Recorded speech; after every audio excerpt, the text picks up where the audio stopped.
Emperor Maximus Thrax. Emperor Maximinus Thrax, infamous for brutal tactics as a general. Emperor Maximus Thrax, who ruled Rome from 235 to 238 AD for 3 years. Oh my god, what kind of emperor is considered by many historians to be a cruel and ruthless leader? Widespread violence, cruelty, repression, known for his lack of empathy for the Roman people and his harsh treatment of them. And that is one of the most evil people, according to this random website. Emperor Nero, and then you got Emperor Commodus. Emperor Commodus, he was a cruel and tyrannical leader. He ruled Rome from 180 to 192, ruled tyrannical. He ordered the execution of a bunch of people. Close associates, friends, families, neighbors. He's known for his megalomania. On a whim, he was engaged on a wide variety of excesses, sexual misconduct, financial corruption. He also didn't give a goddamn flying fuck about the Roman people and was harsh. He was harsh. He was King Leopold II. These evil sons of bitches. Is there anybody more evil than fucking Jefferson Davis? Holy fucking shit. Jefferson Davis is on the run. May 10th. May 10th, a date that will live in infamy. You know, we have a proclamation, 131. Andrew Johnson. You had Edward Stanton arrest a bunch of people. Andrew Johnson arresting a bunch of people. You want to hear Proclamation 131? It was issued May 2nd, 1865. So this is 8 days before Jeffersonian democracy. No. War is not an act of the will aimed at inanimate matter, but as it is in the mechanical arts, rather it is an act of the will aimed at a living entity that reacts. Karl von Clausewitz. By the President of the United States of America, a proclamation, whereas it appears from evidence in the Bureau of Military Justice that the atrocious murder of the late President Abraham Lincoln and the attempted assassination of the Honorable William H. Seward, Secretary of State, were incited, concerted, and procured by and between Jefferson Davis, late of Richmond, Virginia, and Jacob Thompson, Clement C. Clay, Beverly Tucker, George N. Sanders, William C. Cleary, and other rebels and traitors against the government of the United States harbored in Canada. Now, therefore, to the end that justice may be done, I, Andrew Johnson, President of the United States, do offer and promise for the arrest of said persons or either of them within the limits of the United States so that they can be brought to trial the following rewards: $100,000 for the arrest of Jefferson Davis, $25,000 for the arrest of Clement C. Clay, Jacob Thompson, late of Mississippi, George N. Sanders, Beverly Tucker, William C. Cleary, late clerk of Clement C. Clay. The Provost Marshal General of the United States is directed to cause a description of said persons with notice of the above rewards to be published in testimony whereof I have hereunto set my hand and cause the seal of the United States to be affixed. Done at the city of Washington, the 2nd day of May, A.D. 1865, and of the independence of the United States of America, the 89th. Andrew Johnson, by the President W. Hunter, Acting Secretary of State. Andrew Johnson, Proclamation 131, rewards for the arrest of Jefferson Davis and others. Okay, so what are we trying to, what's the point here, huh? It's a glorious day. May 10th is the day to have a jubilee. We should have Juneteenth on May 10th. We should have Cinco de Mayo. Cinco de Mayo should be a May 10th celebration. Cinco de Mayo, Cinco Diez de Mayo. Jefferson Davis was captured America's Library, Encyclopedia Britannica, or Encyclopedia Virginia. I bet you Encyclopedia Virginia is a bunch of lies. Just a bunch of stupid, backwards, idiotic, dumb, ugly lies. Leopold II of Belgium He was a terrible person. He went to Africa and then created a slave state in the Congo. It was just terrible. Basically, 500,000 people died from diseases, more from starvation. 10 million Congolese and half the population were killed as Leopold sought to gain more money and power. Interesting how they start with the people who died from diseases. Over 10 million motherfucking people. This Leopold the second is worse than Adolf Hitler. Leopold the second of Belgium. I mean, Jefferson Davis. I mean, who killed more Americans than Jefferson Davis? Jefferson Davis was a white supremacist terrorist piece of shit. Jefferson Davis said, fuck America. Jefferson Davis said, I'm going to organize, a goddamn... Jefferson Davis organized an army against the United States of America. Why? In defense of the slave-owning plutocracy. The 1% get to own black folks. And then the poor white yeoman farmer. Why did... I guess they didn't have a choice. It was a draft, but fucking run north, motherfucker. And then, when the Union gets here, just fucking take off running. Maximilian Robespierre. Oh, come on. That's one of the best men ever to have lived. Let's, Heinrich Himmler. This Heinrich Himmler fucker came up with the final solution, the Nazi plan to exterminate a whole bunch of Jewish folks. I think we should get rid of all the other religions and just keep Judaism. I'm atheist. Get rid of all the religions and only Judaism is the only religion that is allowed to practice. That's how I would run America if I was president. Heinrich Himmler was a high-ranking Nazi official and one of the main architects of the Holocaust, the head of the SS organization responsible for the worst atrocities committed during the goddamn this Heinrich Himmler. And he looks like a fucking douchebag, like, all tiny and weaselly, like goddamn Goebbels. Hey, Goebbels, you look like a fucking weasel, you fucking weasel, snake, weasel, fuck you.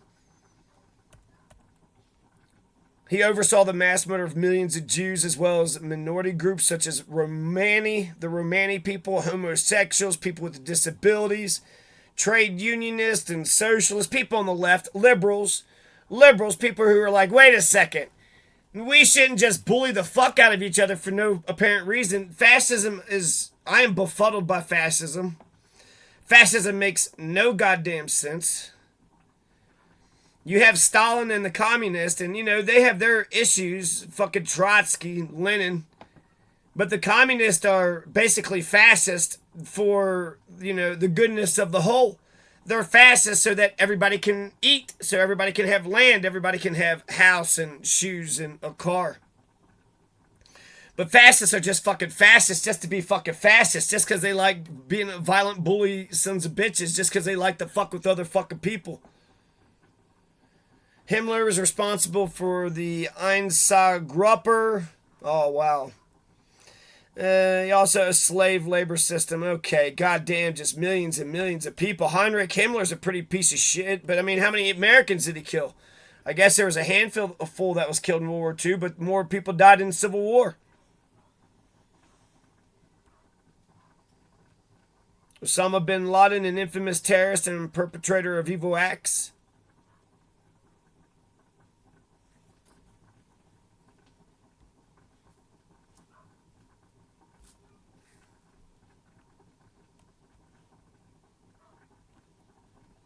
Emperor Hirohito.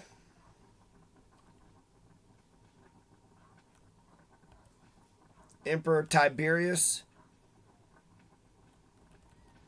Caligula.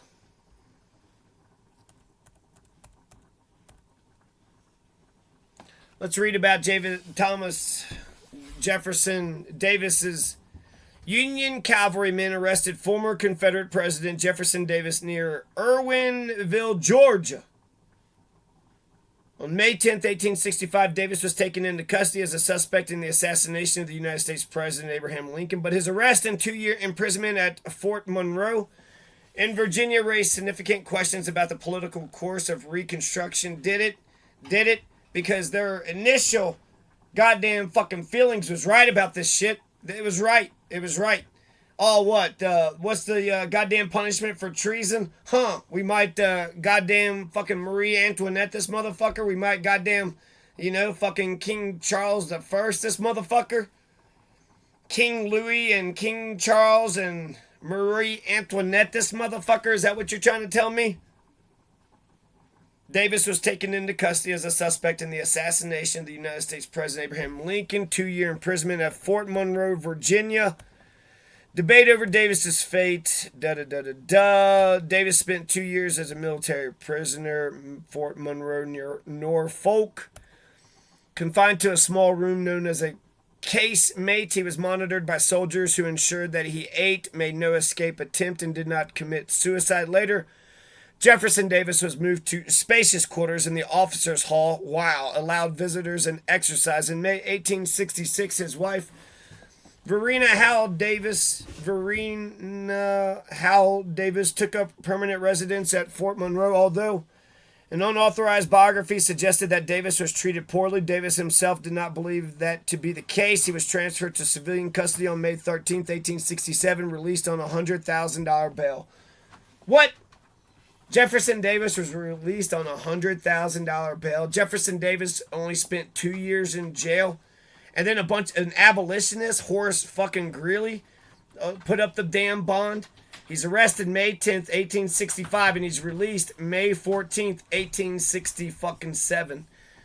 The Supreme Court case against him is going to be dismissed February 26, 1869.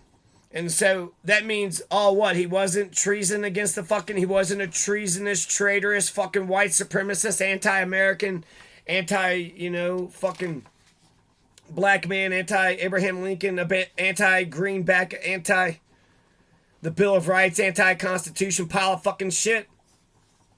And then Johnson gave out amnesty on Christmas, 1868. Then the Supreme Court case dismissed February 26, 1869. And then Jefferson Davis got to live his fucking life as a private citizen. I guess that's both good and bad. One of the greatest successes of the Civil War was having elections in 1864. During the Civil War, we had elections. These rat bastard fucks act like they ain't going to do no debates, but you had, Lincoln Douglas debates beforehand, but then goddamn, the less a thing is foreseen, the more fright does it cause. This is nowhere seen better than in war, where every surprise strikes terror, even to the strong. Xenophone. Uh-oh, ha-ha, uh-oh, ha-ha.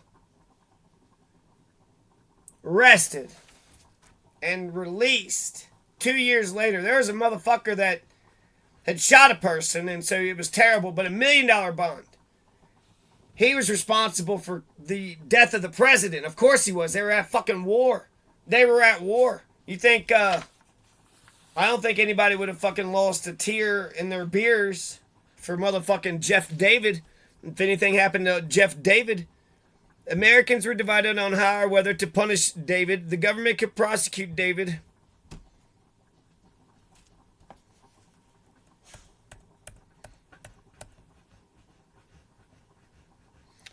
A lot of civilians wrote to the president asking for David to be hanged. Some even volunteered to construct the gallows. The Davis issue, not only, you killed all those co-conspirators, but you didn't do anything with the president of the Confederacy. After Lee surrendered, then Johnston surrendered, it was just Jefferson David, and he kept on fucking running. Basically, Kirby Smith, after Jefferson David, the only fucking, the Confederacy that could still be going in the fucking West was Edmund Kirby Smith. But once Johnston fucking gave in, once Lee gave in, once, they burned, once they took Richmond fell, the Confederate government had to fucking flee. A lot of the military battles, Vicksburg, the West was already won. Last thing you'd have to do is conquer Kirby Smith, but Jesus fucking Christ. Look what the Confederacy did. They put one bullet right in the back of his fucking left of his ear. Lodged in the front of his forehead.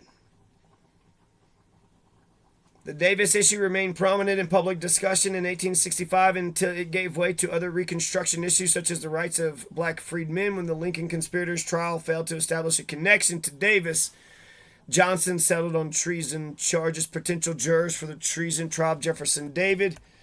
All right, so I was actually wanting to talk about not the imprisonment, but the capture. So Encyclopedia Britannica, looks like it's up to you, Encyclopedia Britannica. War is such that the supreme consideration is speed. Take advantage of what is beyond the reach of the enemy to go by way of routes where he least expects you. And for attack where he's made no preparation. Sun Tzu. Sun Tzu also said, know thyself, know thy enemy, and know thyself. And the battle is already halfway won. Sun Tzu.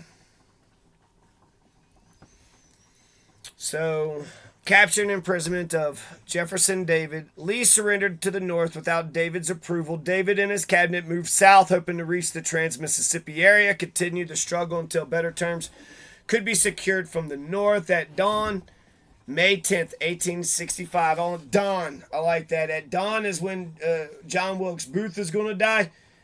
Abraham Lincoln dies 7:22 a.m. May 10th, 1865 at dawn. Davis was captured near Irwinville, Georgia. He was imprisoned in a damp case made at Fort Monroe, Virginia, put in leg irons. The outraged Northern public opinion brought about his removal to healthier quarters.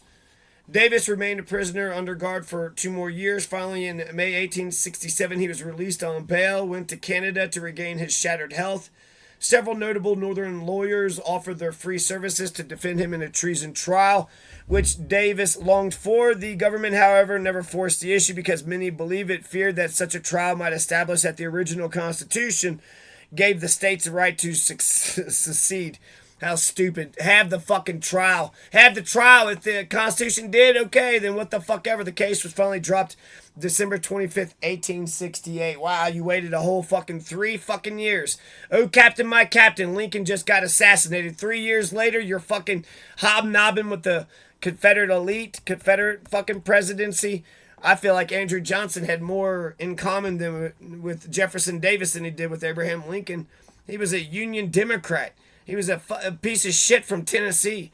Have you ever known anybody good coming out of Tennessee? You had Martin Luther King got fucking murdered in Memphis. The Ku Klux Klan was founded in Tennessee. Fucking Tennessee.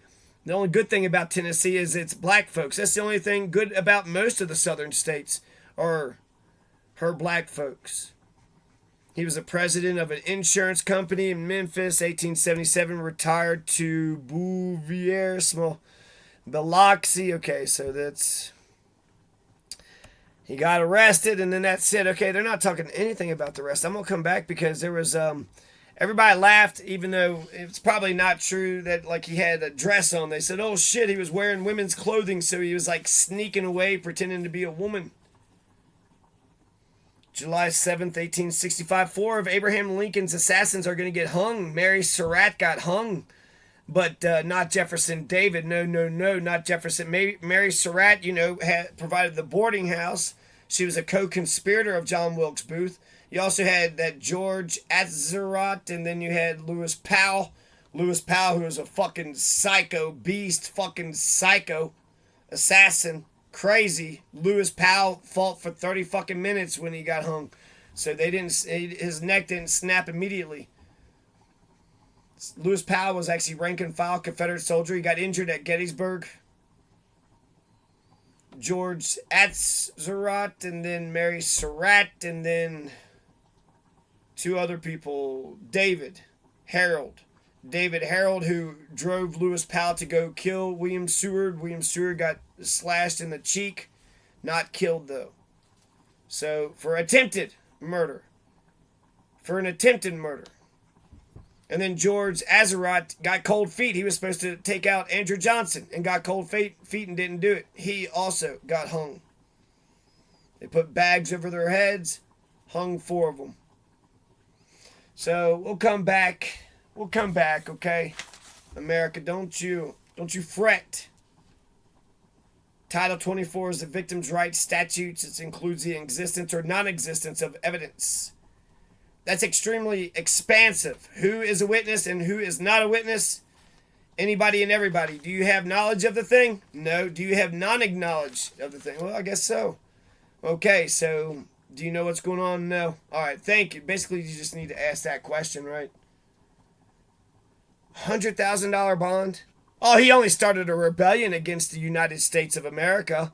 Here's $100,000. Get on out of here, Jefferson.